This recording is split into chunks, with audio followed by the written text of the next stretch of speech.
2024లో ఈ నియోజకవర్గంలో పెద్ద జోక్ ఒకటి జరిగింది. ఇదే కళ్యాణ మండపంలో అనుకుంటా. ఏంటమ్మా జోక్ అంటే, కేసీఆర్ నాని అని ఒక ఎదవన్నాడు ఎంపీ, తెలుసుగా మీకు, పార్టీ మారిపోయాడు. పోయినాడు పోకుండా గద్దే రామ్మోహన్ నా వల్లే 2 సార్లు గెలిచాడు, ఈసారి ఓడిపోతాడు అన్నాడు. 2024 జోకు. వాడికి మైండ్ చెడి మాట్లాడినటువంటి మాటలు అయ్యి. గద్దే రామ్మోహన్ వల్ల 2 సార్లు ఎంపీగా గెలిచినటువంటి వ్యక్తి కేసీఆర్ నాని. గద్దే రామ్మోహన్ చరిష్మాతో 2014లో గద్దే రామ్మోహన్ పక్కన నుంచొని నామినేషన్ వేశాడు. ఏమన్నా అవునా? ఇద్దరాగా వేసింది 2014లో. ఈ గద్దే రామ్మోహన్ పర్సనాలిటీ చూసి అందరూ రామ్మోహన్ గారు లాంటి వ్యక్తి సపోర్ట్ చేశాడని ఓట్లు వేశారు. అలాగే 2019లో గద్దే రామ్మోహన్ గారికి 17,000 మెజార్టీ వస్తే అతనికి 12,000 మెజార్టీ వచ్చింది. 8,000తో గెలిచాడు. అతను అంటాడు, నా వల్ల గద్దే రామ్మోహన్ గెలిచాడు అంటాడు. నక్కెక్కడ కేసీఆర్ నాని, నువ్వు నక్కవి. నాగలోకం గద్దే రామ్మోహన్. నక్కకి నాగలోకానికి పోలిక ఉంటుందా? అసలు నక్కకి అసలు చెప్పడానికి కూడా సిగ్గు శరం ఉండాలి, ఏదైనా మాట్లాడడానికి కూడా. ఇప్పుడు నేను ఇక్కడికి వచ్చి బయటికి వెళ్ళి ఆ 100 మిషన్లు నేనే పనిచేశాను నా డబ్బులతో అంటే దానికి అర్థం ఉందా? వాడు అలాంటి ఎదవని తెలుగుదేశం పార్టీ టికెట్ ఎవడు గుర్తించలేడు కదా, పెట్టాకే కదా మనం. ఇప్పుడు మీకు మిషన్లు పంచారు గద్దే రామ్మోహన్ గారు. 100 మంది ఎవరన్నా అందులో ఏదన్నా చెడుగా మాట్లాడారనుకోండి, అది రామ్మోహన్ గారికో ఇంకోటి మైండ్లో పడితే, అరే ఏంట్రా మనం మంచి పని చేసినా మన గురించి ఎలా మాట్లాడుతున్నారని చాలా బాధపడతారు. అలాగే ఇలాంటి వ్యక్తుల్ని పార్లమెంట్కి పంపినటువంటి చంద్రబాబు నాయుడు గారు నిజంగా మొదలు పడిపోయాడు. అరే ఇలాంటి ఎదవల్ల నేను పంపించింది అని. 2009లో కూడా చంద్రబాబు గారు చేసిన పని అదే. ఇంకో సైకో గారు వంశీ, వాడికి ఇచ్చాడు టికెట్.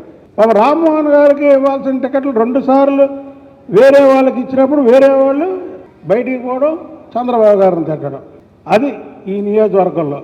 రేపు జరగబోయే ఎన్నికల సమరంలో గద్దే రామ్మోహన్ గారు శాసనసభ్యునిగా, కేసినేని చిన్ని గారు పార్లమెంట్ సభ్యుడిగా ఇక్కడి నుంచి పోటీ చేయబోతున్నారు. ఇక్కడి నుంచే మెజార్టీ మొదలైద్ది. ఒకటి చెప్తున్నా మీకు, గద్దే రామ్మోహన్ గారు డబ్బులు పంచడం ఆయనకు అలవాటు కూడా లేదు.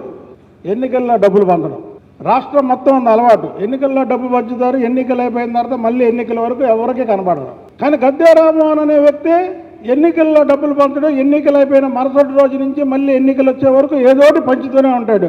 ఎన్నికల రోజు పంచేవాడు కావాలా, ఎన్నికల రోజు అయిపోయిన దగ్గర నుంచి మళ్ళీ ఎన్నికల వరకు ప్రజా సేవ చేసేవాడు కావాలా? చెప్పండి అమ్మా ఒకసారి. అంతే కదా. రేపు ఎన్నో మాటలు మాట్లాడతారు చూడ ఎలక్షన్ రాగానే. కానీ బాక్సులు తెరిస్తే బాక్సులు బద్దలైపోతాయి.